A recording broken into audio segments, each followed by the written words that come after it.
მოგესალმებით, ეს არის პოდკასტი სოციალური დემოკრატიისთვის, რიგით მე-11 გადაცემა. დღეს ვისაუბრებთ საქართველოს პოლიტეკონომიურ სისტემაზე, ეკონომიკურ სტრუქტურაზე და ვეცდებით ავხსნათ მიმდინარე ეკონომიკური სისტემა, როგორ აისახება ის ჩვენს ყოველდღიურობაზე და როგორ ხსნით ჩვენ იმ ეკონომიკურ ზრდას, რომელიც ქართული ოცნების პროპაგანდის ერთ-ერთ ცენტრალურ ნაწილად იქცა, რატომ არ აისახება ეკონომიკური ზრდა მოსახლეობის ყოველდღიურობაზე და მოკლედ ამ თემების გარშემო ვიტრიალებთ. მოძრაობის წევრი და პოლიტეკონომისტი ია ერაძე, მოძრაობის წევრი და ეკონომისტი, ასევე მათემატიკოსი ბატონი გია ჭანტურია და მე მარია მიაკობიძე, მოყვარული პოლიტეკონომიის. შეგახსენებთ, რომ ჩვენი გადაცემა იდება ხოლმე როგორც YouTube-ის არხზე, ისე Spotify-ზე და შეგიძლიათ გამოყვეთ როგორც Spotify-ზე, ისე YouTube-ზე ჩვენ არხს, მოიწეროთ ხოლმე გადაცემები, თუ კითხვები გექნებათ, შეგიძლიათ კომენტარებში მოიწეროთ, ასევე შეგიძლიათ Facebook-ზე მოგწეროთ კითხვები და ან თუ დაინტერესება გექნებათ რაღაც კონკრეტულ თემებზე, გაინტერესებთ მოძრაობის პოზიცია, შეგიძლიათ მოგწეროთ და ჩვენ, რა თქმა უნდა, ამ კითხვებს შემდეგ გადაცემებში ვეცდებით გავცეთ პასუხი და ასევე ის თემები, რაც თქვენ გაინტერესებთ, იმ თემებზე მოვამზადოთ სამომავლოდ გადაცემები.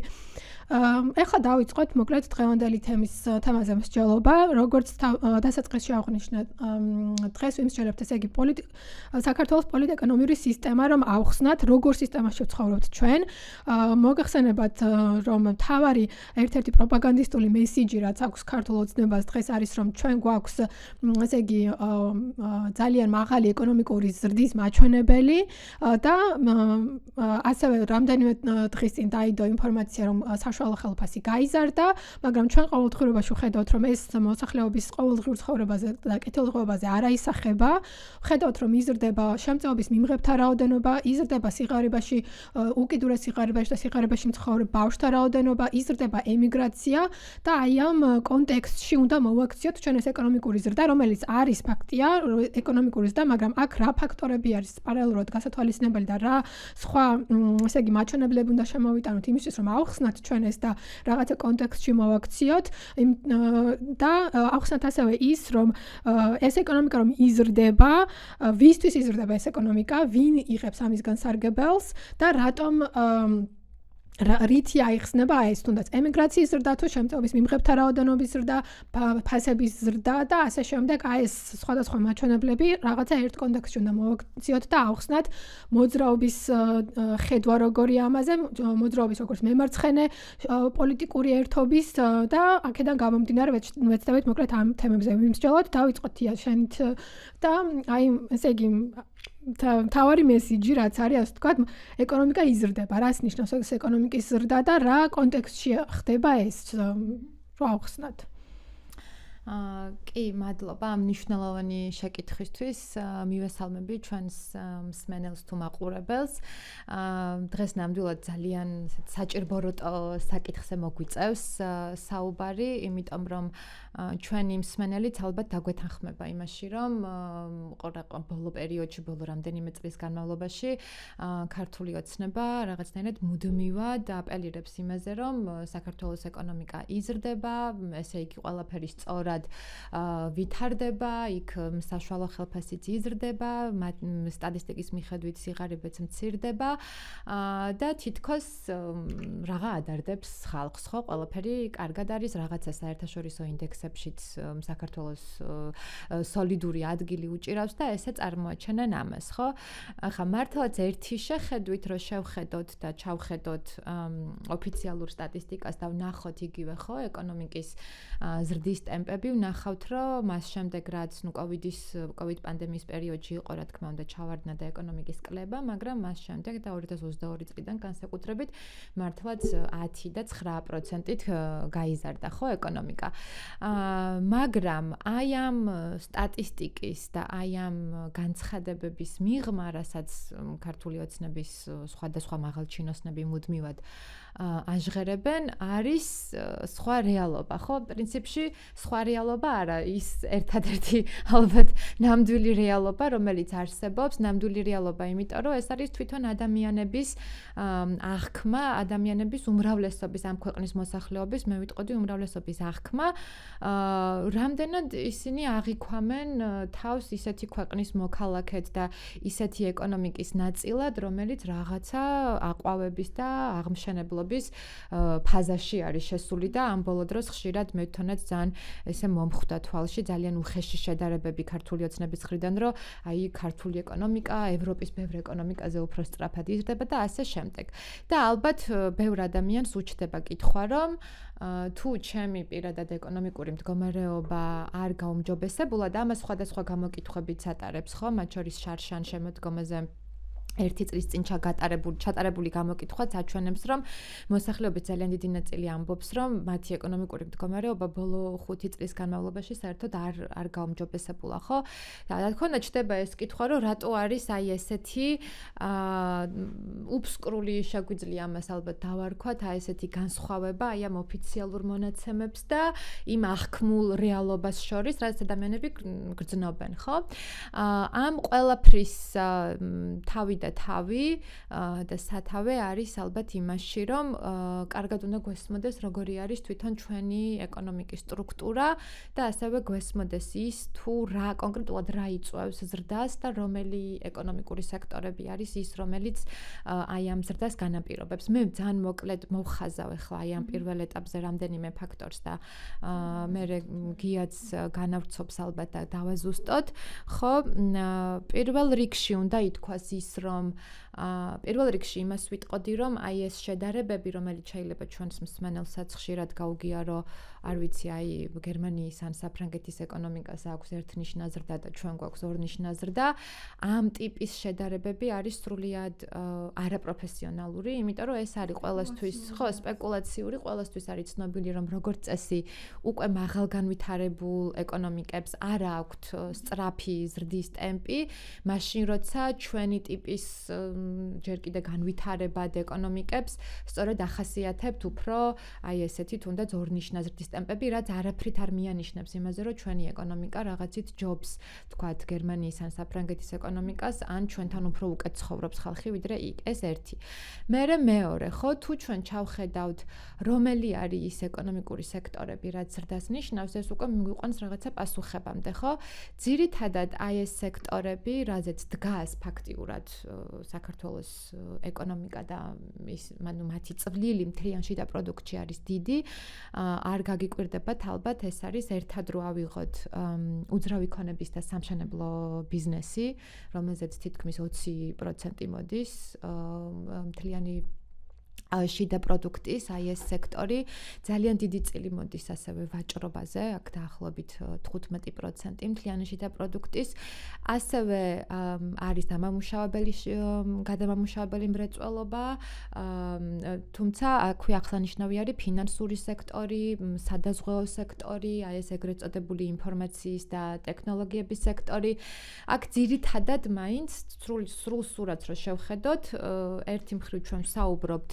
სრულიად ასე ვთქვათ სერვისზე და მოხმარების სექტორებზე დამოკიდებულ ეკონომიკაზე, სადაც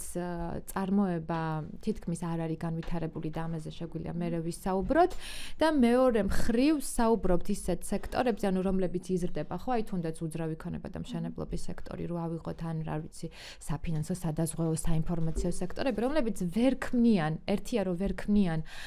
მასობრივად დასაქმების ადგილებს იმისთვის, რომ მართლა ეს აისახოს ადამიანებზე. მეორე მხრივ, ეს სექტორები თვითონ გამოირჩევიან იმით, რომ ანუ შემოსავლების და ანაზღაურების მხრივ ძალიან დიდი სხვაობა არის, თქვათ, რიგით დასაქმებულსა და ტოპ მენეჯმენტის დონეზე, ამაზე დარწმუნებული ვარ, მე გიაც ისაუბრებს და გაშლის და გარდა ამისა არის ასევე სექტორები, ამის კარგი მაგალითია ალბათ აი ეს საინფორმაციო და ტექნოლოგიური სექტორები, სექტორები, რომლებიც შეიძლება აქ იყოს დარეგისტრირებული ეს კომპანიები და აქ ოპერირებდეს, მაგრამ მინიმალური რაოდენობის დასაქმებული ყავდეს ამ სექტორებს, იხდიდნენ ძალიან ცოტა გადასახადს ბიუჯეტში და ფაქტიურად, აქაც ვაწყდებით იმ პრობლემას, რომ ვერ იქნება დასაქმების ადგილები, ან თუ იქნება მასობრივად, ეს არის დაბალ ანაზღაურებადი და რომ შევაჯამოთ ეს, გამოდის, რომ რაღაცნაირად ეს წამყვანი ძრავები, რომელიც არის ხო ამ ეკონომიკის, იგივე ხა ჯერ ერთი რომ ვერ ქმნიან რაოდენობრივად დასაქმების ადგილებს, მეორე მხრივ კარგ ღირსეულ სამუშაო პირობებს და ანაზღაურებას ვერა, ხო, ამასაც ვერ ახერხებენ და მესამე კიდე რაც არის თვალშისაცემი და მე ხშირად მიჩნდება განცდა, რომ ჩვენი ეს სექტორები მოწყვეტილი არის ადგილობრივ კონტექსტ და საჭიროებებს, დიდად არც არიან დამოკიდებული ადგილობრივ მოთხოვნაზე. იგივე ხა უძრავი ქონების სექტორი რო ავიღოთ, თუ აქ ცხოვრებ ადამიანს, რომელიც აქ მუშაობს და ხელფას აქ იღებს, ფული არ აქვს, რომ ბინა იყიდოს, ეს დიდი ტრაგედია შეიძლება არ იყოს უძრავი ქონების სექტორისთვის ან არ ვიცი საბანკო სექტორისთვის, იმიტომ რომ ქვეყნის გარედან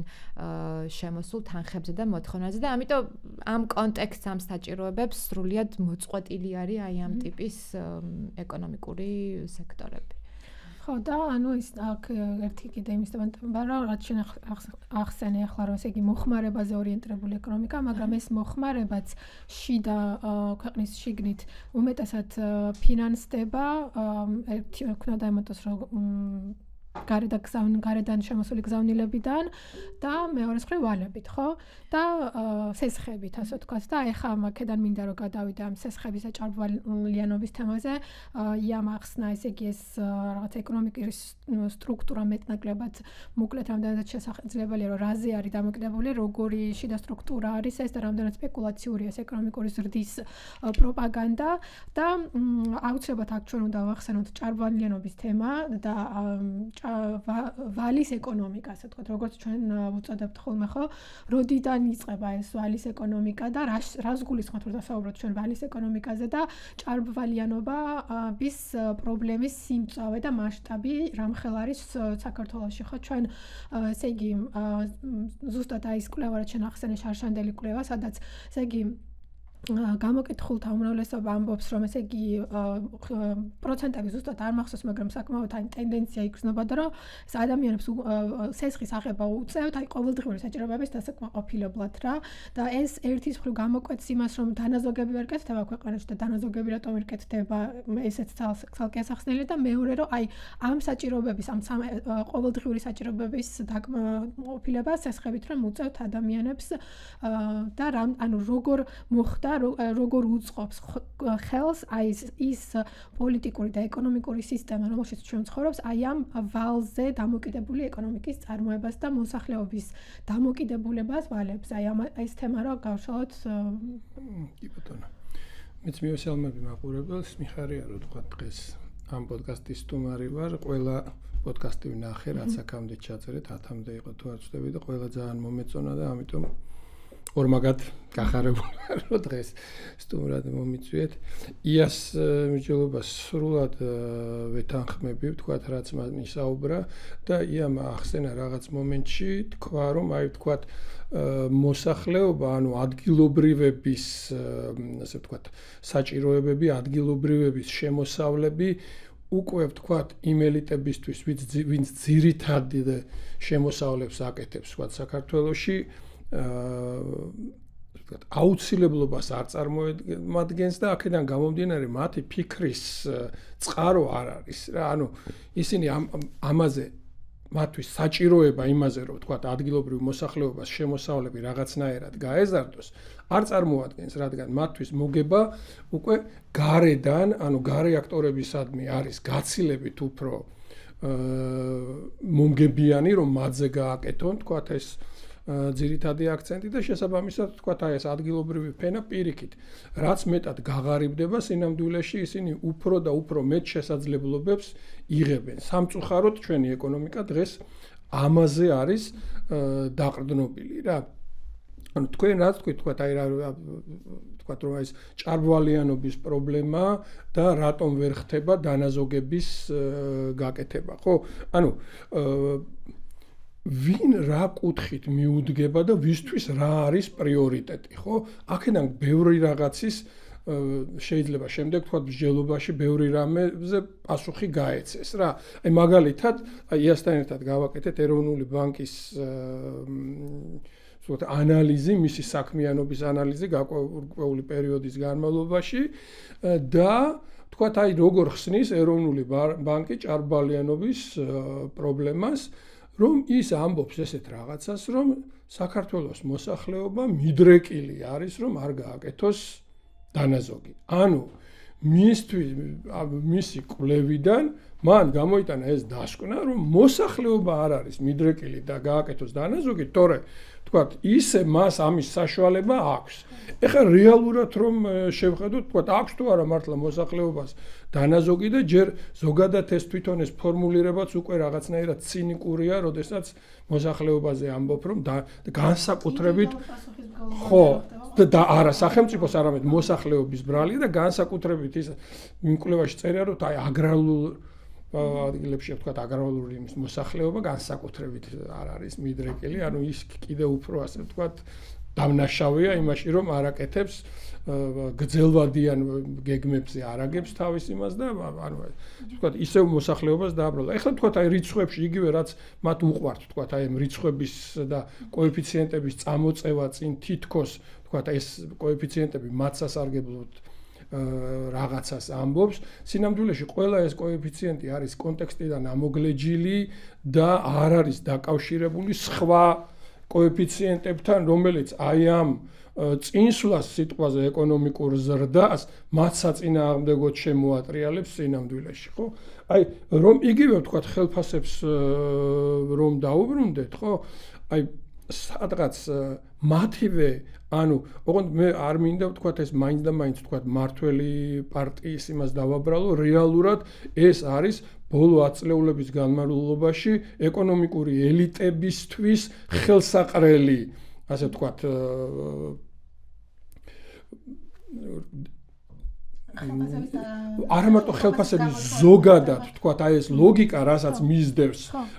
ხელისუფლება ათწლეულების განმავლობაში აწყობს იმ ელიტებს, ვინც აქედან ყველაზე დიდ სარგებელს ნახულობს და შესაბამისად ვთქვათ აი ამ ლოგიკას მისდევს ბოლო ალბათ განსაკუთრებით აი 2005-6-7 წლიდან მოყოლებული, აი განსაკუთრებით ვთქვათ აი ამ ლოგიკას მიყვება და აი მათივე ლოგიკით ვთქვათ გაანგარიშებით,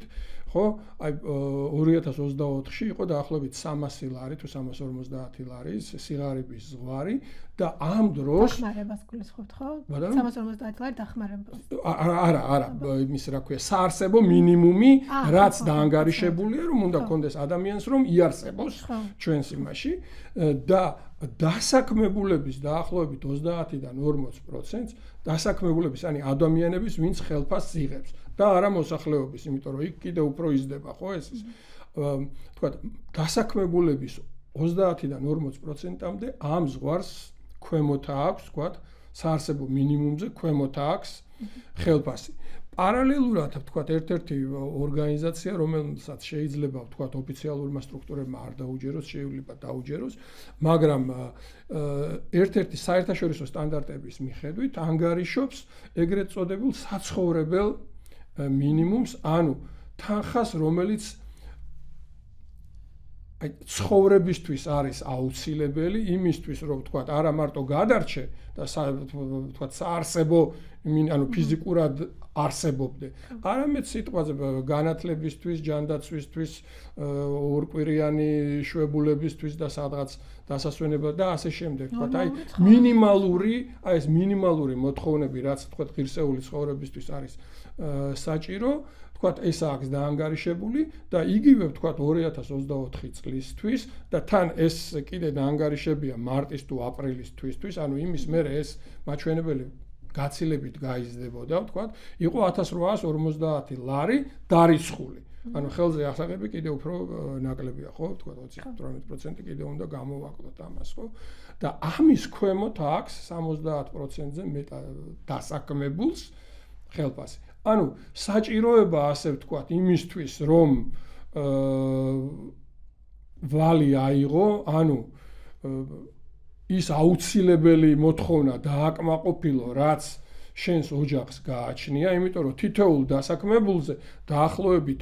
კიდე 2.5 ადამიანი მოდის, ვისაც უნდა გადაუნაწილოს თავის შემოსავალი, იმიტომ რომ საშუალო 3.5 ადამიანია დაახლოებით საშუალო ოჯახის რაოდენობა საქართველოს. ანუ მის გარდა კიდე 2.5 ადამიანზე უნდა გადაანაწილოს ეს. შესაბამისად 1800 კიდე უფრო გაიზრდება, ხო, იგივე ის 300 ლარიც კიდე უფრო რაც თვითონ იანგარიშეს, ხო, ვთქვათ, რომ ეს არსებობს, ისიც კიდე უფრო გაიზრდება ხელფასებს რომ დაუკავშიროთ, ხო? ანუ ეს ვალების აღების აუცილებლობა რეალურად მოაქვს შემოსავლების, ასე ვთქვათ, სიმცირეს, ანუ ხელფასების სიმცირეს. და ამ რეგულაციების თემაც რა ვახსენებ, უფრო იწყება ეს რაღაცა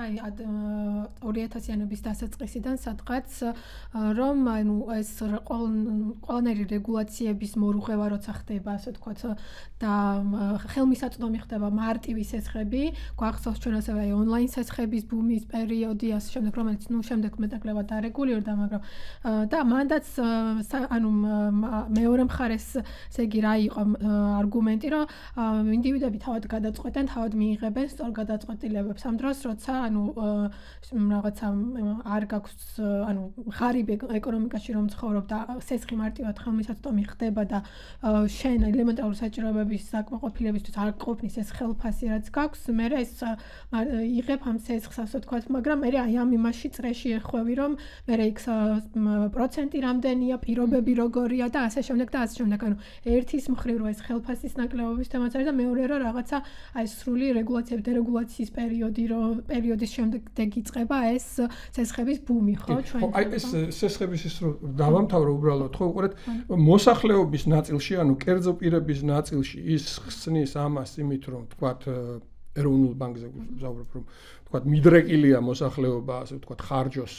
ფული და არ გააკეთოს დანაზოგი და არ ითვალისწინებს აბსოლუტურად, როდესაც აი იას მიერ ნახსენები გამოკითხვაში იქ ძირითადი ნაწილი ხელფასის სესხს იღებს, ვთქვათ, მის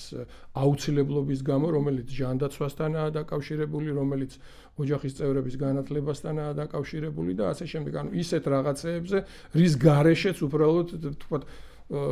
ვერ გააგრძელებს ის ცხოვრებას. და მეორე მხრივ ვთქვათ და ეს სესხის ოდენობები რომ ვნახოთ წლების მიხედვით, ხო? 2004, 2013 და 2024 წელს შორის სესხების ოდენობები რომ ვნახოთ, მოი წარმოუდგენლად არის გაზრდილი, გაათმაგებული, გაოცმაგებულია, ვთქვათ, სესხების მოცულობა და ის მოსახლეობის ნაწილში ამას ხსნის, ისევე როგორც კერძო პირებში, ასევე იურიდიულ პირებშიც, რა და მოსახლეობის ნაწილში მიდრეკილებით ხსნის, მაგრამ იმისთვის რომ გაამართლოს აი ეს, ვთქვათ, წინსვლა ეკონომიკის და ამავე დროს ვთქვათ იმის იურიდიული პირების სესხების ასევე მკვეთრისდაც გაამართლოს, აქ უკვე ვთქვათ ატრიალებს ამ იმას და აბსოლუტურად სხვანაირად ხსნის სესხების ასეთი ზრდის დინამიკას, იქ ამბობს რომ აქ პირიქით კომპანიებს და ფირმებს მომავლისადმი ოპტიმიზმი აძლევთ იმის სტიმულს, რომ მეტი სესხი აიღონ და განავითარონ თავიანთი ეს რა ქვია საქმიანობა და პირიქით აი ეს. ანუ ერთი როცა ჭირდება ის ამ სესხების დიდოდენობას გადააწერს მოსახლეობას, რადგან იცის რომ მოსახლეობა უკმაყოფილოა თავისი ცხოვრების პირობებით და საკუთარი იმით ეკონომიკური მდგომარეობით და ეუბნება რომ შენი ბრალია ეს ვთქვათ და მეორე მხრივ რომ გაამართლოს ის რომ აი ეკონომიკა დუღს და გადადუღს კომპანიების სესხებს დის რომ აი სწორედ ეს აძლევს ოპტიმიზმის საფუძველს კომპანიებს და ზდიან საკუთარი სესხების ოდენობას რა თუ თუ შეიძლება ხო და პატარა კომენტარი ხო ვალზე არ ვიცი რამდენად კიდე გვექნება დრო რომ ჩაუღრმავდეთ მაგრამ უფრო მეტად ეხლა რასაც ვიტყოდი არის რომ უბრალოდ რისის სურვილიც გამიჩნდა რომ დამეკონკრეტებინა კიდე ერთხელ ალბათ მსმენელისთვისაც რომ აი ეს დიდი სურათი აი მართლა ცოტათი ესე გარედან დიდი სურათი ანატომია უფრო კარგად რომ დავინახოთ ეკონომიკის ხო ეხლა აქამდე რაზეც ვისაუბრეთ ერთია რომ გვაქვს ეკონომიკური ზრდა რომელიც დასაქმების ადგილებს მასიურად ვერ ქმნის და თუ ქმნის ხელფასები არის მაინც მასიურად დაბალი ხო ეხა იგივე მშენებლობაზე ჩვენ ვიცით რა ხელფასებზე მუშაობენ და რა საფრთხის წინაშე დგანან ადამიანები ამას ემატება ის რაზეც ეხლა გია საუბრობდა რომ სწორედ იქედან გამომდინარე რომ ადამიანები ან არ მუშაობენ ან არასაკმარისად გამოიმუშავებენ ხო იძულებული არიან რომ ვალი აიღონ იმიტომ რომ ჩვენთან ეს ასეთი მაღალი დონე გავალიანების გვაქვს სწორედ იმიტომ რომ ადამიანები იძულებული არიან ეს არის გადაუდებელი საჭიროებები აბსოლუტურად უმეტეს შემთხვევებში რატომაც იღებენ ვალს ხო იქნება ეს ჯანმრთელობა თუ განათლება თუ ასე შემდეგ და ამ ყველაფერს კიდევ ასევე ემატება და თან ერთვის ის რომ აი ჩვენს კოლეგას და მეგობარს ლელა რეხუაშვილს უყვარს ხოლმე ამ ტერმინის გამოყენება რომ რაღაცნაირი მძარცველი სექტორები ჩამოყალიბდა ხო ეკონომიკის ანუ ერთია რომ ეს ეკონომიკა არ გთავაზობს დასაქმების ადგილს და ღირსეულ შემოსავალს და გაიძულებს რომ მიხვიდე და ვალი აიღო ხო და მე ამას ყველაფერს კიდე ამ უბედურებებს ემატება ის რომ თან გძარცვავს სხვადასხვა სტრუქტურები ეხლა რა იგულისხმება ამ ძარცვაში ხო სხვადასხვა მექანიზმებია ჩვენ ძარცვა შეგვიძლია დავარქვათ იმ დაბალ ხელფასსაც ადამიანი რომ მუშაობს სრული განაკვეთით და 400-500 ან თუნდაც 600 ლარი აქვს ხელფასი ეს ფაქტიურად ძარცვის ტოლფასია იმიტომ რომ შენ გასცემ შენს დროს შენს რესურსს შენს სამუშაო უნარს და სამაგიეროდ იღებ აბსოლუტურად არარეალურ არასაკმარის ხელფასს ძარცვის მექანიზმი არის ასევე იმ ვალის კაბალური პირობებიც ხო ანუ იძულებული რო ხარ რომ ვალი აიღო და იქაც იმ წინააღმდეგობას და იმ დაბრკოლებას აწყდები რომ ეს ვალი იგივე ბანკი იქნება თუ მიკროსაფინანსო იქნება ძალიან ძვირია თუ იქ ვერ კვალიფიცირდი და ვერ მიიღეს ეს ხი და კერძო მევახშისგან აიღე იქ ხო საერთოდ უარეს უბედურებაში გაეხვევი იმიტომ რომ ორჯერ მეტი მაინც უნდა გადაიხადო ხო აი ამ სესხის მომსახურებაში ამ ძარცვის მექანიზმი არის ასევე ის 1000 ვთქვათ ეს ტოტალიზატორები და ონლაინ თამაშები რომელსაც ისედაც ღარიბ ადამიანებს და სასტროკოს ადამიანებს კიდე ართმევს ხო იმ თავის შემოსავალსაც და მთელი რაღაცა ეს ფინანსური სქემები არ ვიცი ძარცვის მექანიზმია ისიც რომ დაავადებული ადამიანი მიდის აფთიაქში და წამალში 5ჯერ და 6ჯერ მეტ ფასი ხდის ვიდრე ეს ნებისმიერ სხვა თუნდაც ჩვენს მეზობელ ქვეყნებში ღირს და ფაქტიურად ვიღებთ აი ამ რაღაცა ესეთ ბუკეტს სადაც ძალიან ცოტა საშუალება და გზა რჩებათ ადამიანებს რომ გადარჩნენ ფიზიკურად შედარებით ნორმალურად იცხოვრონ ვალით არ იყონ დატვირთული არ გაიძარცვონ მართლაც და ნუ აი ეს წრე სადაც იკვრება ხო დაწყებული იქედან როგორ ფუნქციონირებს ეს ეკონომიკა თუ რა ვიცი იმ ბანკების გავლით და დამთავრებული აი ამ მართლა მძარცველი ეკონომიკური სექტორებით ხო როგორიც არიან ეს კაზინოები და ასე შემდეგ ყველანაირი ეს პასუხისმგებლობა მიდის რა თქმა უნდა სახელმწიფოსთან და აი გიაც საუბრობდა ამაზე რომ ეს ლოგიკა არის რომელსაც მიყვება ეკონომიკური ელიტა და ამ ლოგიკაზე ხა მე პირველი რაც მახსენდება არის ესეთი ტერმინი ეს არ არის ჩემი მოგონილი სიღარიბის ინდუსტრია ანუ ფაქტიურად არის სახელმწიფოები და ეს მარტო საქართველოში არ ხდება როცა სახელმწიფოები თავიანთი პოლიტიკებით ფაქტიურად ხელს უწყობენ და აწარმოებენ სიღარიბეს და მე ეს მოქალაქეები მუდმივად არიან აი ამ სიღარიბის აი ამ წრეში და ძალიან რთული აქედან გამოსვლა და ეხლა რაც არ უნდა ვილაპარაკოთ ამ ყველაფრის ფონზე რომ რაღაცა სექტორები რა ვიცი სამშენებლო ბუმია თუ საინფორმაციო ტექნოლოგიების სექტორი გაიზარდა მოსახლეობის უმრავლესობა რჩება აი ამ წრეში და აქედან გამოსვლა სამწუხაროდ არის ძალიან რთული და ამას კიდე თავისი განზომილებები აქვს, რომ არაფერი არ გიცავს, ხო, არც ჯანდაცვა გიცავს, არც ის ხარისხიანი უფასო განათლება გიცავს, არც რაღაცა სოციალური დაცვის სისტემა გიცავს, არც უმუშევრობის დაზღვევა, ანუ მთელ ამ უბედურებებს გადიხარ, ფული არ გაქვს, იღებ ვალს უფრო ძვირად, მე შეიძლება ეს ფული არ ვიცი, ყველაზე უარესი სცენარო თქვა, რომელიც არ არის ოღონდ იშვიათი, ხო, შეიძლება ის ფულიც კი რაღაცა ტოტალიზატორში წააგო და სრულიად უსახსროდ და არაფრის გარეშე რო რჩები, ისევ ალბათ შენი ოჯახური წრე და ეს სოციალური წრე თუ დაგიცავს, თორე სახელმწიფოს თითქმის არ იღებს ამ პასუხისმგებლობას და არ აქვს ეს ბერკეტები, რომ შენ როგორც მოქალაქე გადაგარჩინოს მართლაც რაღაცა უბსკრულში გადაჭახვისგან. აი ახლა მოდი იცი რა ზავისაუბროთ ზოგადად ვალის თემა ალბათ კიდე გადაცემას საჭიროებს და ახსნას ბევრი რაღაცის მათ შორის რაღაცა გლობალური კონტექსტის და გლობალურად როდის დაიწყეს ჭარბვალიანობის ტენდენცია და ამ ტენდენციის ნაწილი ვართ ასევე ჩვენ, მაგრამ ახლა უფრო მინდა მოდი კონცენტრირდეთ რაზე იცი რომ აი ეს მოდი შევაფასოთ რაღაცა მოკლედ ჩვენი ქვეყნის ბოლო აი საბჭოთა კავშირის დასშლის შემდგომ რა ეკონომიკური პოლიტიკები ტარდებოდა რა როგორ აი ეს სისტემა რომელიც ახლა არის ჩვენ ხშირად ვამბობთ რომ ეს ახლა არ შექმნილა ეს იყო დიდი ხანია ჩვენ ამაში ვცხოვრობთ და სწორედ აი ამ ეკონომიკურმა და პოლიტიკურმა თამაშის წესებმა რომელსაც მიყვებოდა ქვეყანა ხო ამან მოიტანა აი ეს მდგომარეობა რომელშიც ახლა ვართ ამან განაპირობა სწორედ აი ეს ავტორიტარიზმის კონსოლიდაცია და ესე მარტივად ასე ვთქვათ და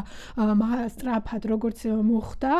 და ჩვენ ხშირად ამთხოვე აი ამას რომ რაღაცა ეკონომიკური ტყვე უდრის პოლიტიკურ ტყვეს და რაღაცა ესეც რომ ავხსნათ განმარტოთ რა იგულისხმება ხო რომ ნუ ჩემი გადმოსახედიდან ყოველ შემთხვევაში ამ ქვეყანაში ეკონომიკური პოლიტიკის ერთი ლოგიკა არსებობს დამოუკიდებლობის მოპოვების შემდგომ და ამ ლოგიკას მიყვება ყველა ხელისუფლება ზოგი უფრო რბილად ზოგი უფრო თავიდან მაგალითად განსაკუთრებით ალბათ ეს აი ნეოლიბერალური ეკონომიკური პოლიტიკები გამძაფრდა ნუ ნაციონალური მოძრაობის ხელისუფლებაში მოსვლის შემდეგ ეს პრივატიზაცია ყველანაირი რეგულაციების მოშლა გვახსოვს რომ შემცირდა ძალიან ბევრი ისეთი სახელმწიფო ინსტიტუტები რომელიც ანუ აი ამ სიმყარეს უნდა ქმნიდეს მართალია არგუმენტი იყო რომ რაღაცა კორუფცია ასე შემდეგ მაგრამ შეიძლება და ყოველთვის ისე რეფორმირება რომ არ მოშლილიყო მთლიანი სოციალური ბადი ასე ვთქვათ რა რომელიც რაღაცა დაცვის მექანიზმს ქმნის მოქალაქეებისთვის გვახსოვს როგორ ანუ შემცირდა გადასახადების რაოდენობა გადასახადების განაკვეთი ასე შემდეგ და ნუ აი ეს ლოგიკას და მე ეს ასე ვთქვათ ამ ლიბერალური ეკონომიკის ლოგიკა მე ქართულმა ოცნებამაც გააგრძელა რაღაცა შეიძლება ცოტა განსხვავებულ რაღაცებს აკეთებდა თავიდან მაგრამ ლოგიკა მაინც ერთ და იგივე იყო და ის რომ ესე იგი სახელმწიფო არ უნდა ჩაერიოს ანუ საბაზრო ეკონომიკა და სახელმწიფოს არ ახდენს ინტერვენციას, ამ სახელმწიფო ეკონომიკაში სახელმწიფოს ინტერვენციაზე როცა არის ხოლმე საუბარი, საპირისპირო აზრზე მყოფები აუცილებლად რატომაც ამას აკავშირებენ, რომ აი კომუნიზმი, სოციალიზმი ამ დროს, ანუ მემარცხენე პოლიტიკების გატარების სხვადასხვა მოდელები არსებობს, მოკლედ, ანუ სახელმწიფოს როლი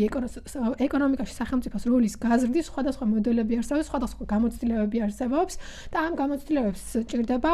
შესწავლა და იქიდან რაღაცა საშენო უნდა გამოიღო ყველა იმიდან რა. ანუ ჩვენ ხედავდით რომ რაღაცა აი ბრმად ხდებოდა, რაღაცა ერთი ხაზის მიყოლა, რომ ბიზნესი თავისუფალი, რაღაც ჩვენ მოსგერობთ რომ რაღაცა შეზღუდვები, მაგრამ ანუ სახელმწიფოს ესე იგი გაძარცვა ხდებოდა ყველანაირი აი ამ სოციალური პასუხისმგებლობებისგან, ეკონომიკური პასუხისმგებლობებისგან და სახელმწიფოს პასუხისმგებლობა რჩებოდა მხოლოდ რაღაცა ესე იგი ძალოვანი სტრუქტურები, პოლიცია და აი ამაში დღესაც ასე ვთქვათ, აი რიგითი ქართველი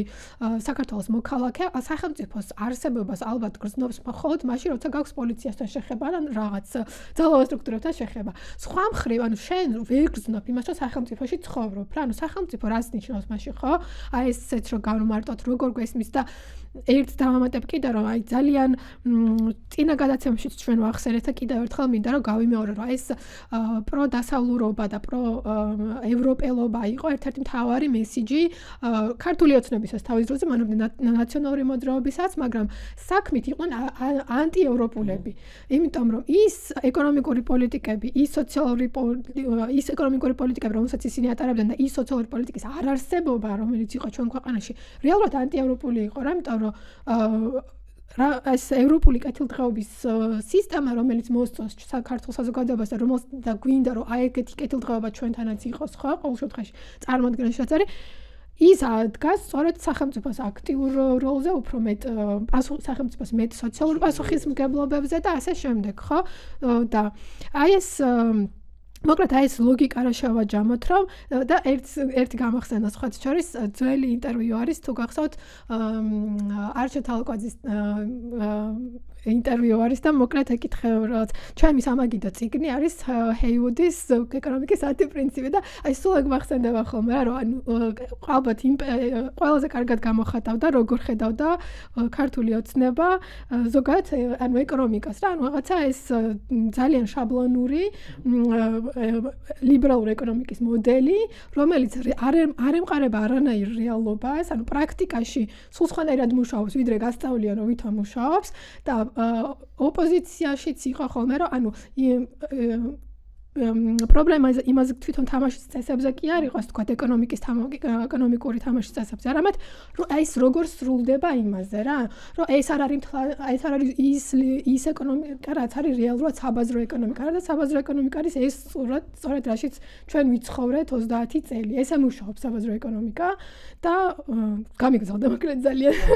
უკაცრავად. რომელს გინდათ ახლა პირველი მოკლედ აი რაღაცა შეჯამ ის რო გავაკეთოთ ხო? ძალიან დიდი ის არის საკითხი და თემა მით უმეტეს თუ ისტორიულ ჭრილში შევხედავთ, მაგრამ სწორედაც რომ საჭიროა რომ ისტორიულ ჭრილში დავინახოთ ეს საკითხი, იმიტომ რომ მე სულ ვუსვამ ხოლმე ხაზს იმას, რომ ის პრობლემები და აი ეს მართლაც სტრუქტურული გამოწვევები ეკონომიკის რაც გვაქვს და ის რომ საქართველოს ეკონომიკა ვერ განვითარდა მაინც ხო ვერ განვითარდა ცალკეული სექტორები, ვერ განვითარდა წარმოება, ხო, ვერ გახდა ეკონომიკა ცოტა უფრო მეტად თვითმყოფადი ვიდრე ახლა არის და ვრჩებით მართლა რაღაცა ესეთი მომხმარებლური ეკონომიკა, აქ ძლივს გამომუშავებული ფული ან გარედან ოჯახის წევრების მიერ გამოგზავნილი ფულადი გზავნილები იხარჯება ძირითადად რაღაცეების ყიდვაზე, ხო, მოხმარებაზე ან ჯანდაცვაზე ან განათლებაზე და თუ ყიდულობთ რამეს და მოვიხმართ, ესეც არის სხვა ქვეყნებში ნაწარმოები, იმპორტირებული საქონელი, გვაქვს უზარმაზარი, ამიტომ სავაჭრო დეფიციტი, ჩვენ თვითონ ვერაფერს ვერ ვყიდით გარეთ, გარდა რაღაცა, არ ვიცი, სოფლის მეურნეობის პროდუქტებისა, ღვინოსი და გადაუმუშავებელი ნედლეულისა და მოკლედ ვართ შემყურე სხვა ქვეყნებიდან შემოსული კაპიტალის, ტექნოლოგიების, ცოდნის, იმპორტირებული საქონლის და ასე შემდეგ, ხო? ძალიან ასე ვთქვათ, ცოტა უფრო ჟარგონულად, ანუ პერიფერიული ეკონომიკა ქვია ამას, რაც ჩვენ გვაქვს და ამ ყველაფრის სათავე, რა თქმა უნდა, არის 90-იან წლებში და 90-იანი წლების დასაწყისში, იმიტომ რომ სწორედ ანუ და რატო არის? ერთი იმიტომ რომ სწორედ მაშინ როგორც დაიშალა საბჭოთა კავშირი და ამან რა გავლენაც მოახდინა საქართველოს ეკონომიკაზე, ხო? საქართველოს ეკონომიკა ერთ-ერთი სამწუხაროდ, ხო, ძალიან დიდი ტრაგედია არის ეს. ერთ-ერთი იყო იმ ქვეყნებიდან და ეკონომიკებიდან, რომელსაც ყველაზე დიდი დანაკარგი ჰქონდა. სულ რაღაც პირველ წლებში, დამოუკიდებლობის პირველ წლებში საქართველოს დაკარგა თავისი წარმოების, ინდუსტრიული წარმოების თითქმის 80%. ანუ დაკარგა ნიშნავს, რომ განადგურდა აი ეს ინდუსტრიული ბაზა, რაც იყო განადგურდა, ხო? დაიშალა წარმოები ჯართად გაიყიდა იმ პერიოდში, ჯართის ექსპორტით ვიყავით ძალიან გამორჩეული ქვეყანა. ხო, ანუ ერთი მხრივ ამიტომ რომ მოიშალა მთლიანად ეს ჯაჭვები, ადგილობრივი წარმოება განადგურდა და ამის აღდგენა კი ვხედავთ, რომ ვერ მოხერხდა და მეორე რატო არის მნიშვნელოვანი 90-იანი წლები, იმიტომ რომ უკვე 94-95 წლებიდან განსაკუთრებით საბოლოოდ საფუძველი ჩაეყარა ზუსტად აი ამ ეკონომიკური განვითარების იმხედვას, რაზეც შენ საუბრობდი, მარი, სადაც მიჩნეული არის, რომ საბაზრო ეკონომიკა თუ არის, თითქოს იქ სახელმწიფოს არაფერი არ ესაქმება, ხო? რომ მთავარია რომ მიეცეს თავისუფლება ბიზნესებს, მიეცეს თავისუფლება ინვესტიციებს, ინვესტორებს, დამსაქმებლებს და დანარჩენი პრინციპში თავისით გამდიდრდება მოკლედ ქვეყანა და მე ოდესმე ყველა გამდიდრდებით და ეს ხედვა არ გადახედილა სამწუხაროდ აი ამ ბოლო რამდენიმე 10 წლეულის განმავლობაში, ხო? მიუხედავად რაღაცა მცდელობებისა და ამ ხედვამ დაგუყა. შეიძლება თავისუფლად ითქვას, იმიტომ რომ ჯერ ერთი რომ აბსოლუტურად წარმოუდგენელი, ჯერ ერთი სიცრუეა, მოდი ამით დავიწყოთ. ჯერ ერთი სიცრუეა ის, რომ სახელმწიფო საქართველოში ეკონომიკაში არ ერევა. ძალიან კარგადაც ერევა. ოღონდ კითხვა არის ის, ვის სასარგებლოდ და ვისი ინტერესების დასაცავად ერევა, ხო? თორე როცა საჭიროა ამ ხელისუფლების განმავლობაში იქნება თუ წინა ხელისუფლების განმავლობაში იქნება თუ საერთოდ შევარდნაძეს პრეზიდენტობის განმავლობაში იქნება,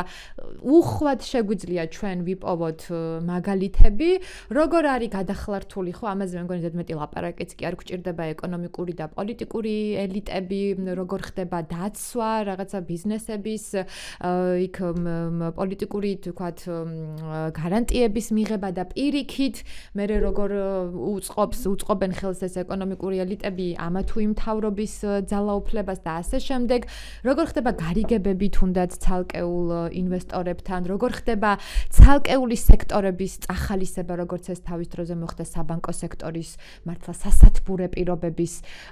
შექმნა კანონების შეცვლა ეს ჩარევა რა არის. ანუ ფაქტიურად მე მგონი ბოლო მონაცემებით 17 მილიონერი ხო? ხო, ამაშიც რა ვიცი, მართლა ალბათ ჩემპიონები ვართ. ანუ ფაქტიურად რასაც აკეთებს თავრობა არის ის, რომ ფორმალურად ამბობს, რომ არ არის კარგი ეკონომიკაში ჩარევა, მაგრამ საქმით რასაც აკეთებს, ყველანაირად ეხმარება, მოდი ასე დავარქვათ,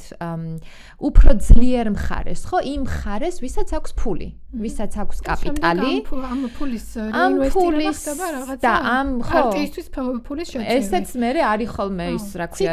ციკლია, რომელიც ტრიალდება, მზად არის, რომ იქ კანონი შეცვალოს, იქ გადასახადი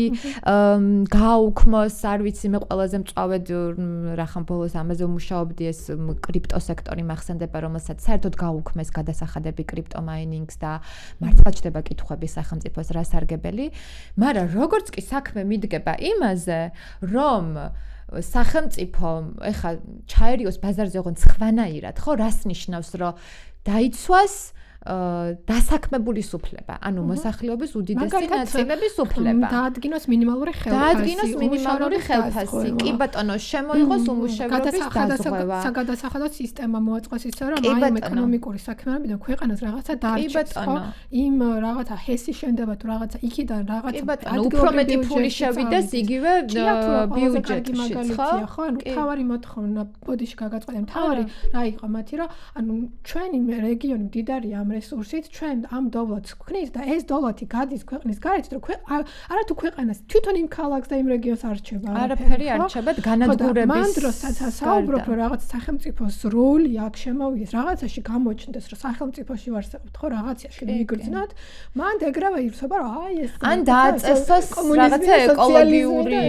მინიმალური ეკოლოგიური სტანდარტები და მოსთხოვოს, ხო, საწარმოებს, რომ დაიცვას და აი ამაზე როცა მიდგება საქმე, არა მარტო სახელმწიფო, ხო? ასევე სამწუხაროდ უმეტესობა თუნდაც ეკონომისტებისა, სამოქალაქო საზოგადოებაში ძალიან გავრცელებული არის ეს აზრი, აკადემიაში, სამეცნიერო სივრცეებში ჩვენთან ძალიან დომინირებს ეს აზრი, რომ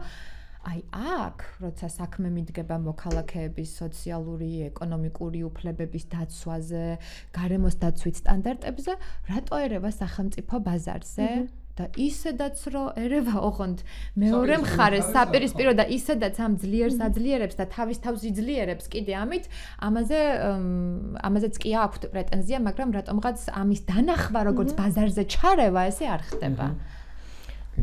დამატება ხოლმე. ეს აი ისტორიული იმიდან თქვათ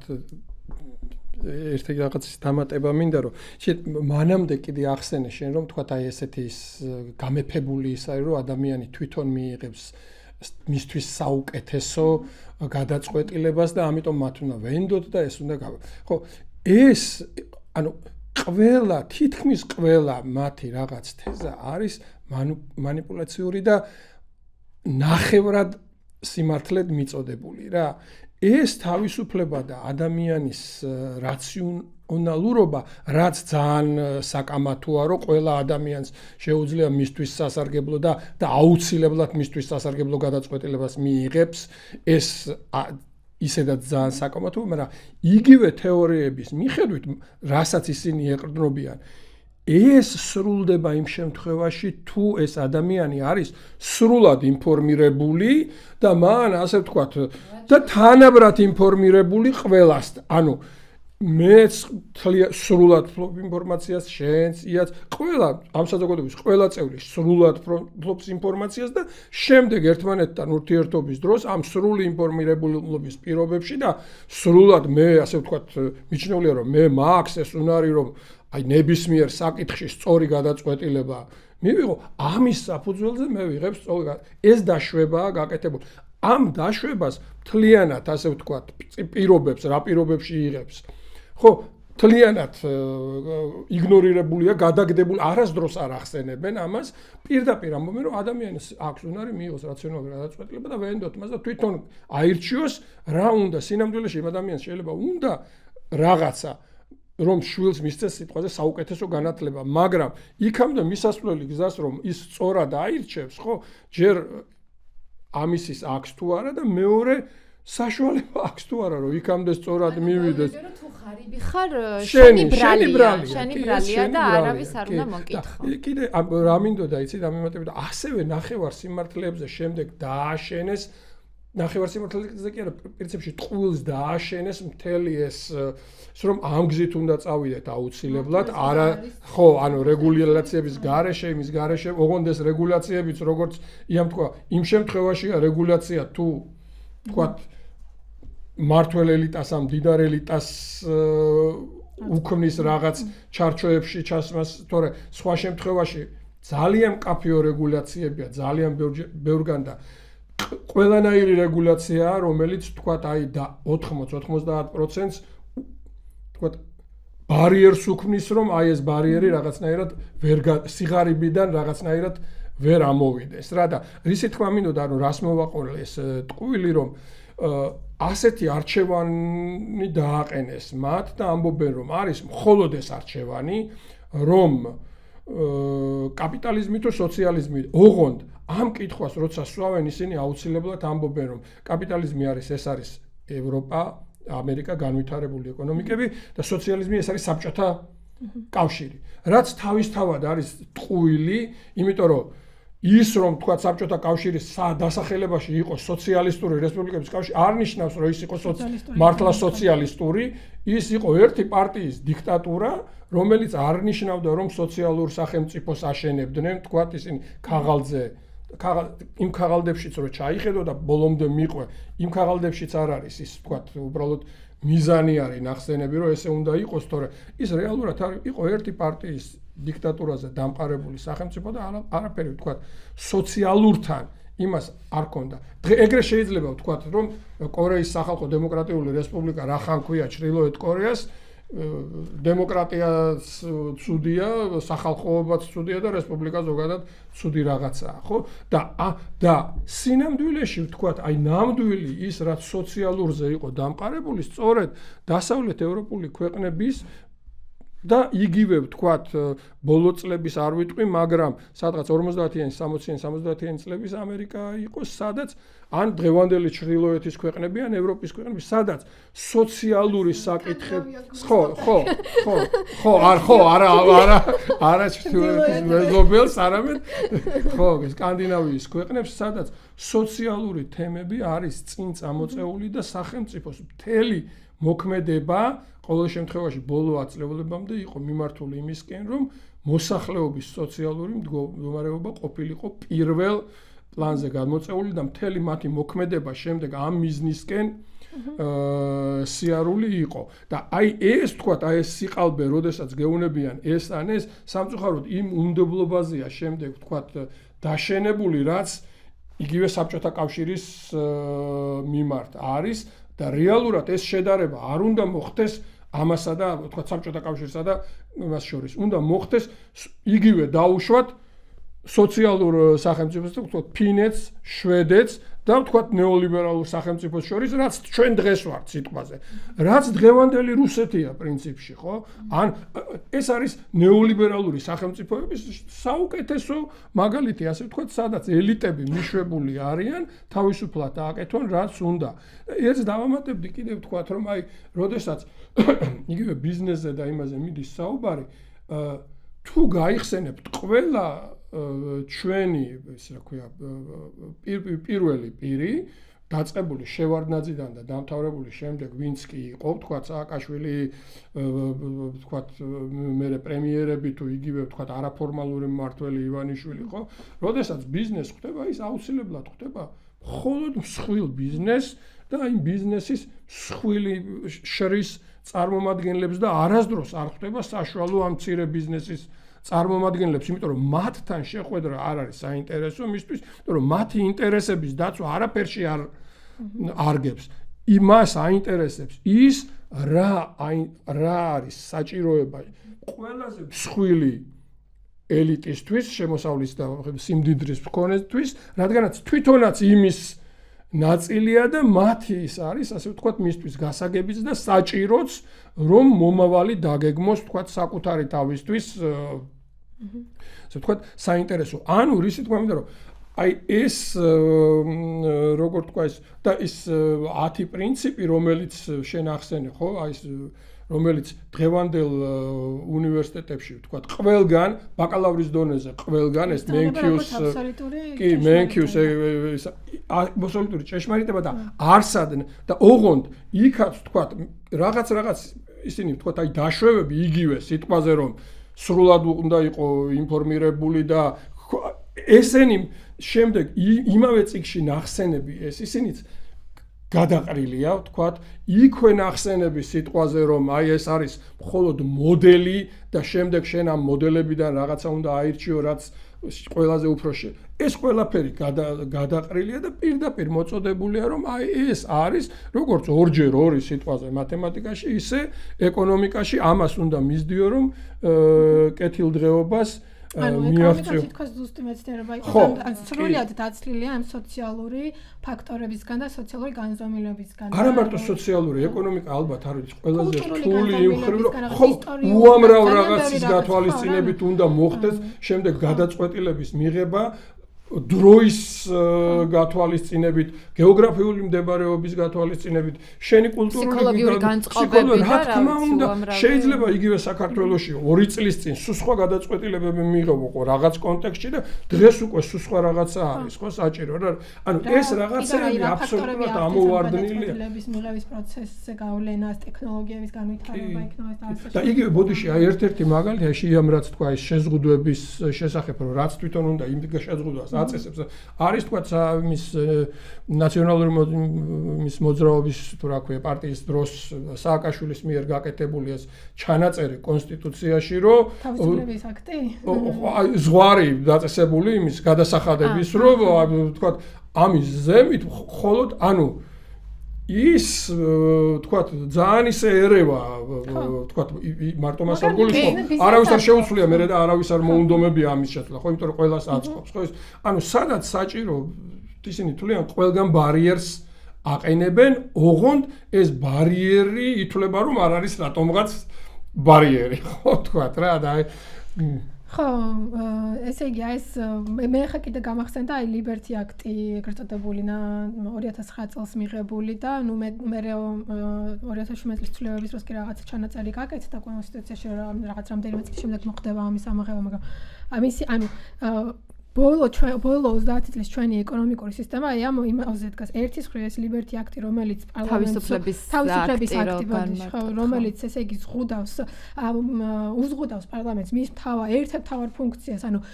ქვეყნის ეკონომიკის განვითარება ხდება იმის მიხედვით როგორი საგადასახადო სისტემა გაქვს როგორ რაღაცა გადასახადს რაც დააწესებს ასე შემდეგ ეს შეზღუდვა დაწესდა რომ ეს რაღაც ვითომ ძალიან პოპულისტური მესიჯით რომ ვითომ რაღაცა რეფერენდუმზე უნდა მოხდეს ამის გატანა ეს არ არის საკითხი რაც შეიძლება რეფერენდუმ რეფერენდუმზე გაიტანოს ხანაიმ მსჯელობას მოითხოვს, ხო? ერთი ეს და მეორე შარშან ქართული ოსნოვის მიერ მიღებული ეს ოფშორების კანონი, ანუ აი ამ რაღაცა ეს ორი ბურჯი, რომელზეც დგას, ასე ვთქვათ რა, რომელიც ძალიან კარგად გამოხატავს, როგორ ხედავენ ჩვენთან პოლიტიკური და ეკონომიკური ელიტები ჩვენი ეკონომიკის სისტემას, როგორ წარმოუდგენიათ ქვეყნის მოწყობა და ეს მე რეალურად როგორ აისახება ჩვენი მასში, რომ ჩვენ ესე იგი ოფშორების ვართ ისედაც ახლა გუშინ რა ამბავიც გახმაურდა 625 მილიონი დოლარის გათეთრებაზე, რა ვიცი, ამაზე კარგი მაგალითი რა გვინდა რომ მართლა ოფშორი ვართ. სამწუხაროდ რეალურად რო აიღო, ხო, აი მთელი ეს ეკონომიკური მოდელი, რომელზეც ჩვენ დღეს ვდგავართ, მთლიანად არის დამყარებული სწორედ ფულის გათეთრებაზე. ეხლა ეს 600 რაღაცა მილიონი რა იგულისხმება იქ, რა სქემები იგულისხმება, არ ვიცი, მაგრამ რეალურად მთელი ეკონომიკა დგას გათეთრებაზე რა კუთხით, რომ აქედან მოპარული ფული მიდის ოფშორში, სადაც არავინ არ იცის თქვათ, ვინ არის მფლობელი, მე იქიდან მოდის აქ უკვე ისე რომ არავინ არ იცის ვინ არის ამის მფლობელი, აი ეს მე უცხოურ ინვესტიციად ითარგმნება სინამდვილეში. კი და ანუ ეს ბრუნვა რეალურად უბრალოდ თქვათ აქედან მოპარული ფულის თქვათ ელიტების მიერ არის მსხვილი აი ფინანსური ელიტების თუ ეკონომიკური ელიტების მიერ მოპარული ფულის, ასე ვთქვათ, უკან დაბრუნებას ხმარდება, რაღაც ნაწილი იქვერჩება, რა თქმა უნდა, რაღაც ნაწილი ოღონდ ისე რომ ვთქვათ, მას აღარ დაერქვას მოპარული ფული, რომ ეს მე არ ვიპარავ, ეს ვიღაცა ვთქვათ, აი სხვა გწოვს და არა მე რა, ანუ რეალურად ეს ამ იმაზე დგას, რა უბრალოდ ამას არ არქმევენ სიტყვაზე, აი გათეთრებას კლასიკური გაგებით, რაც რეალურად გათეთრება არის რა. და მე მგონი აი მაინც რომ დავასახელოთ რა, ესე კარგად კიდე გამოვკვეთოთ და მკაფიოდ ვთქვათ, ყველაზე მთავარი პრობლემა, ხო, რის წინაშეც ვართ, ალბათ ნაკლებად ეკონომიკურია და უფრო პოლიტიკური და რატო? იმიტომ რომ ეხა ეს ყველა მაგალითი, რაც მოვიყვანეთ ისტორიულად დაწყებული 90-იანი წლებიდან დღემდე და რა გასაჭირიც ჭირს ჩვენს ეკონომიკას და რატომაც არის მოწყობილი ეს ეკონომიკა ისე, რომ ერთი მუჭა ადამიანები ხეირობენ და დიდრდებიან და იმაზე მეტიც მაშინ როცა მოსახლეობის უმრავლესობა იმაზე ფიქრით არის დაკავებული, რომ მეორე სამსახურს კიდე მესამე ხო არ დაამატოს, ან ერთი კრედიტი მეორეთი ხო არ გადაფაროს, ამის ყველაზე მთავარი მიზეზი არის ის, რომ დამოუკიდებლობიდან დღემდე, არ ვიცი მე თავად ვიტყოდი ამას, გვყავს ხელისუფლებები, რომლებიც არ მოქმედებენ ხალხის ინტერესიდან გამომდინარე, ხო? ეს არ არის მათი ინტერესი და როდესაც მთავრობის ინტერესი არ არის ის, რომ აი რა იქნება კარგი სხვადასხვა სოციალური ფენისთვის, როგორ უნდა შემცირდეს შემოსავლების უთანასწორობა, როგორ უნდა შემცირდეს იქ ბავშვთა სიღარიბე იქნება თუ ზოგადი სიღარიბე, როგორ გაჩნდეს ღირსეული დასაქმების ადგილები, როგორ გახდეს ეკონომიკა უფრო თვითმყოფადი, უფრო გამძლე რაღაცა შოკების მიმართ, როგორ შეინარჩუნოს ამ ქვეყანამ მისი მოსახლეობა აქ ადგილზე, ხა უკვე შრომის ბაზარზე რო დეფიციტზე არის ლაპარაკი და მუშახელი რო აღარ დარჩა ქვეყანაში, ხო, როგორ არ იყოს ასეთი გადინება.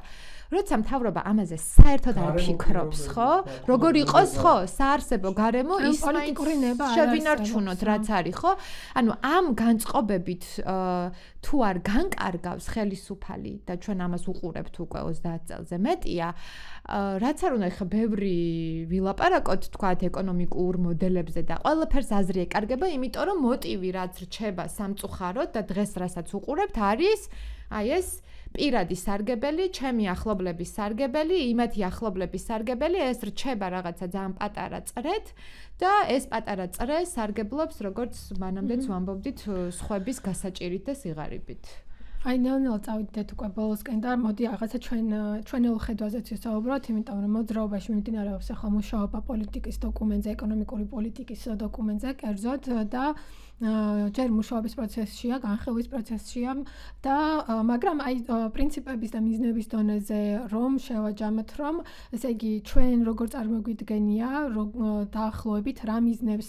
ემყარება ეს ჩვენი ხედვა, რა პრინციპებზე დგას, მოკლედ რომ მოვხაზოთ. ზოგადად ეს თემა ახლა ძალიან ბევრ რაღაცას შევეხეთ და ყველაფერი საჭიროებს ცალ-ცალკე გადაცემებს ჩემის აზრით და ცალ-ცალკე ახსნებს, უბრალოდ დღეს გვინდოდა რაღაცა ზოგადი მონახაზი გაგვეკეთებინა და ზოგადი სურათი დაგვეხატა, თორე ეს ყველა თემები, აი ეკონომიკური მოდელები იქნება ეს თუ როგორ ხდება ეკონომიკის სწავლება დღეს უნივერსიტეტებში თუ რა რწმენებს ემყარება ის ეკონომიკური მოდელი, რომელიც დომინირებს ჩვენთანაც და ბევრ სხვა ქვეყანაში, ანუ ეს ყველაფერი საბჭოთა ეკონომიკის ახსნა, ასე შემდეგ და ის საბჭოთა ტრანზიციის, ანუ ყველაფერზე შეიძლება სამომავლო ცალ-ცალკე გადაცემების გაკეთება. დღეს სრულად ვერ მოვიცავდით და მოდით, რადგან თქვენ ნაწილზე შენისაუბრეია და ნაწილზე თქვენ გია რომ ეს იმიტომ რომ პოლიტიკის დოკუმენტის თავარი, ასე ვთქვათ, კონტრიბუტორები თქვენ ხართ და ერთ-ერთი თავი კონტრიბუტორები და აი ჩვენ პრინციპების დონეზე, მიზნების დონეზე ჩვენ როგორ წარმოგვიდგენია ეკონომიკური მოწყობის მოდელი, პოლიტეკონომიური სისტემის მოდელი. მე შემიძლია რომ ზოგადი პრინციპებით დავიწყო და პრინციპში გადავაბამდე გავაგრძელებ იმას, რაც ცოტა ხნის წინ ვისაუბრე ხო, რომ ანუ არ გამოდის არც ერთ ეკონომიკურ ხედვაზე საუბარი ფუჭი იქნება და შეიძლება დროის დაკარგვა იყოს, თუ იმ თავითვე და პარალელურ რეჟიმში ჩვენ არ წარმოვიდგენთ დემოკრატიულ ოღონდ იმ გაგებით, რომ არის მთავრობა, რომელიც ხალხის ინტერესებიდან ამოდის და ხალხის ინტერესებზე არის ორიენტირებული და ასე იღებს გადაწყვეტილებებს, ხო? ანუ ამ წინაპირობის გარეშე შეიძლება ვთქვათ, რომ აზრი ეკარგება შეიძლება ძალიან ბევრ დიად რაღაცა ეკონომიკურ გეგმას. ის პოლიტიკის დოკუმენტი, რომელზეც ჩვენ მუშაობთ, ახლა აქ დეტალებში ესე ვერ შევალთ და ალბათ ცალკე განსჯის საკითხია, თუმცა ჩვენ ავიღეთ, ასე ვთქვათ, სამი მთავარი მიზანი და პრინციპი, როცა დავფიქრდით იმაზე, რომ ჩვენ როგორც სოციალურ-დემოკრატიული მოძრაობის წარმომადგენლები როგორი ეკონომიკა გვინდა რო გქონდეს, ხო? ამის ესე ვთქვათ სამი მიზანი, რაც დავისახეთ ამ პოლიტიკის დოკუმენტით, რის მიღწევაც გვინდა, ეს არის პირველ რიგში ისეთი ეკონომიკური, ასე ვთქვათ, გარდაქმნა და ისეთი ეკონომიკური სტრუქტურის შექმნა, რომელიც აუცილებლად იქნება აი ეს ეკონომიკური აქტივობები ჰარმონიაში როგორც ადამიანთან და ადამიანებთან, რიგით ადამიანებთან, მათ სოციალურ და სხვა ტიპის საჭიროებებთან, ასევე ბუნებასთან. ხო, ეს რას ნიშნავს, რომ არ შეიძლება, რაც ახლა ხედავთ და ახლა არა, ანუ ამას ხედავთ უკვე 20 წელია და მეტია, რომ ეკონომიკის განვითარებას ჩვენ ვერ ვუწოდებთ და ვერ დავარქმევთ იმ ტიპის ეკონომიკის ზრდას, რომელიც სპობს გარემოს, ბუნებას და ასევე სპობს ადამიანების სიცოცხლეს, ან კლავს მათ სამუშაო ადგილებზე, ან ასახიჩრებს, ხო? ეს არის გამორიცხული, ამიტომ პირველ რიგში, როდესაც ჩვენ ვსაუბრობთ ეკონომიკის განვითარებაზე, ვსაუბრობთ ისეთ გეგმებზე, რომელიც აუცილებლად პირველ რიგში მხედველობაში მიიღებს იმას, რომ აქ დაცული არის ადამიანიც, აქ დაცული არის გარემო, სხვანაირად არ გამოდის, ხო? აუცილებლად. დღეს და ხვალ მიიღო, მე მოგება და მე დაიქცეს თუ უნდა იქ მიზაში. ხო, რა თქმა უნდა, კი, ეს თავისთავად ამასაც კი ითვალისწინებს. მეორე მთავარი მიზანი და პრინციპი არის ის, რომ ეკონომიკა აუცილებლად უნდა იყოს მორგებული ამ ჩვენი ქვეყნის მოსახლეობის საჭიროებებზე და ამ საჭიროებებზე მორგებულ ეკონომიკაში იგულისხმება ერთი მხრივ ის, რომ ნებისმიერ მოქალაქეს ხო ხელი უნდა მიუწვდებოდეს საბაზისო ჩვენ რასაც დღეს ფუფუნებად რომ მიიჩნევა, მაგრამ ჩვენ ვფიქრობთ რომ ეს არის საბაზისო უფლებები ხო, ხარისხიანი ჯანდაცვა, განათლება, არ ვიცი, საცხოვრებელი, წყალი, გადაადგილების თავისუფლება და ასევე თუნდაც სხვადასხვა სექტორი, რაც განვითარდება, რაც იქ არის მე დოკუმენტში ჩაშლილი, უნდა ამოდიოდეს იქედან რა ჭირდება ამ ქვეყნის მოსახლეობას, რომ უფრო კარგად იცხოვროს. ის კი არა, რომ ახლა ამას რომ დავუპირისპირო, რაში გვჭირდება მაგალითად განმოვითაროთ კრიპტოვალუტის მაინინგი, საიდანაც სარგებელს აი ამ რაღაცა კომპანიების გაუგებარი და ხშირად კრიმინალური კომპანიების გარდა ვერავინ ვერ იღებს. რატო უნდა დავხარჯოთ ზიანს ვიღებთ, რატო უნდა დავხარჯოთ მაგალითად ქვეყნის ელექტროენერგია, ქვეყნის მიწის რესურსი და ასე შემდეგ, რაღაცა კრიპტო მაინინგის, ანუ აი ასეთი რაღაცები რო არ მოხდა გქონდეს, ამის საპირისპირო არის საჭიროების ეკონომიკა და ბოლოს მესამე მიზანი და მთავარი პრინციპი კიდე რაც გვაქვს ჩადებული აი ამ პოლიტიკის დოკუმენტში არის ის, რომ ჩვენ გვინდა ისეთი ეკონომიკა და ეს იკვეთება ძალიან ასევე რა თქმა უნდა პოლიტიკურ ასპექტთან და ძალაუფლებრივ ასპექტთან, სადაც ჩვენი ქვეყნის, აი ვინც დაგეგმავს ამ ეკონომიკურ განვითარებას, ვინც განახორციელებს ამ ეკონომიკურ განვითარებას, ხო, ამაში უფრო მეტად ვიყოთ სუვერენულები, უფრო მეტი თავისუფლება გქონდეს, რომ იქნება ეს შიდა ბიზნეს ელიტები და ფინანსური ელიტები თუ რაღაცა საერთაშორისო ორგანიზაციები და უცხოელი ინვესტორები, რომ იმათმა კი არ უკარნახონ, თქვათ, ჩვენი ეკონომიკური პოლიტიკის დამგეგმავებს რა გააკეთონ. არამედ მათ გქონდეთ უფრო მეტი გასაქანი, თავისუფლება იმისთვის, რომ თქვან, რომ პირობითად ჩვენ გვჭირდება ინდუსტრიული განვითარების პოლიტიკა. ან სხვა რა, მაგრამ ამაზე გავლენას არ ახდენდეს რომელიღაცა ვიწრო ჯგუფი ქვეყნის შიგნით ან ქვეყნის გარეთ, რაც აუცილებლად იქნება მათი პირადი ინტერესებით ნაკარნახები. აი ეს სამი მთავარი მიზანი და პრინციპი არის. მადლობა ია, თქვენ ხარ დამატებაც და მთავარი ანუ იას რაც თქვა ხო აი ამომავალი წერტილი ხო რაღაც ეს პრინციპები უნდა იყოს თქვა იმათი პრინციპისგან განსხვავებით სხვა პრინციპებს ვეყრობ და მოდით ხო მთავარი ამომავალი ხო უნდა იყოს და თქვა ამას ეს ვეცადეთ ზუსტად და აწიც ვეცდებით მთავარი ის რომ ანუ ადამიანი უნდა იყოს იქ პირველ რიგში და ის ჰარმონიული არსებობა ადამიანის, თქვათ, ბუნებასთან, ანუ ეს პრინციპში ეს ჰარმონიულობა ზუსტად ნიშნავს, რომ ადამიანი, ხო ვთქვათ, რომ ის გარემო, სადაც ის იცხოვრებს, ხო არ იქნება დაბინძურებული და ასე შემდეგ და ასე შემდეგ. ხო, ანუ თავარი უნდა იყოს ანუ სახელმწიფოს განვითარება, ეს არის მისი მოსახლეობის განვითარება. არა მარტო ეკონომიკური, არამედ ზოგადად ყველა კი, რა თქმა უნდა. ქმნის მე ძლიერ სახელმწიფოს, სუვერენულ სახელმწიფოს, ხო? ანუ და ამ იმის დროს ხო ოღონდ ესეთი რა ქვია რომ ის რომ ვიღაცის თავისუფლება არ უნდა ზღუდავდეს სხვის თავისუფლებას, ხო? რომ ის რომ თქვათ ვიღაც ერთ მუჭას, ანუ ესე იმაშობა ხოლმე ხშირად რომ აი ეს ერთი მუჭა ხალხი ხო მაგრამ მათ ეზღუდებათ. მათი განვითარება სხვის განვითარებას არ უნდა ზღუდავდეს და თქვათ აი ეს ჰარმონიულობა, ანუ საზოგადოების განვითარება უნდა მოხდეს სწორად და აუცილებლად უნდა განვითარდეს და ეს ყველაფერი თქვათ ბუნების თქვათ როგორც დაბინძურებასთან, ანუ ექსპლუატირებული არ უნდა იყოს არც ადამიანი, არც ბუნება და ასე შემდეგ რა. ანუ ამის იმას ვთილობდით დაცვას რა. პატარა მსმენელმა რო არის ფიქროს, რომ რაღაცა ძალიან ისეთ აბსტრაქტულ. ხო. ჩვენ კი ხა ძირითად პრინციპებზე ვსაუბრობთ, მაგრამ რა თქმა უნდა, უკვე ბევრი გვაქვს ნაფიქრი იმ კონკრეტულ ნაბიჯებზე, ხო? აი თუნდაც მე რო ვახსენე ეს ინდუსტრიული პოლიტიკა, აქაც ძალიან დიდი შრომა არის გასაწევი, რომ კონკრეტულად განისაზღვროს რომელი ეკონომიკის რომელი სექტორები განვითარდება, ხო, თქვა წარმოების რა სექტორები განვითარდება, როგორ განვითარდება სოფლის მეურნეობა, სადაც აქტიურად უნდა იყოს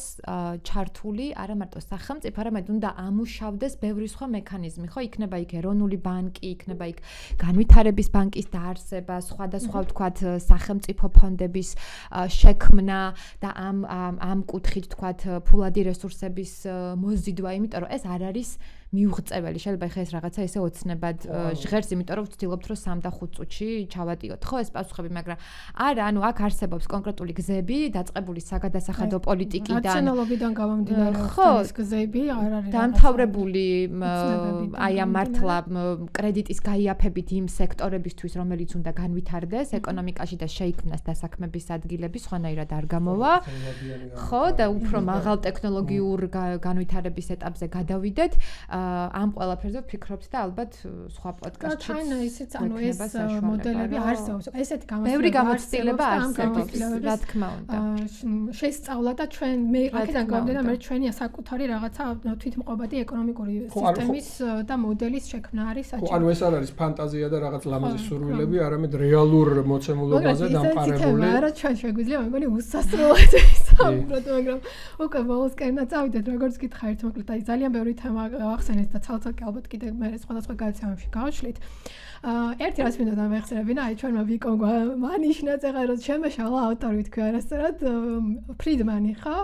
Thank you, ბოდიში, thank you ეკონომიკის 10 პრინციპი და შეიძლება მაგაზე ცალკე გადაცემა გავაკეთოთ, რატო არის ექსისური? რატო ხდება მაგაზე მაგით ინდოქტრინაცია ჩვენთან და მოკლედ კარგით ცალეთ რაღაცნაირად პირველად ესე იგი მონახაზი გავაკეთებინა გამოყევით ჩვენ გვერდს ჩვენს პოდკასტის გადაცემა ვიდება ხოლმე როგორც YouTube-ზე ისე Spotify-ზე მოიწონეთ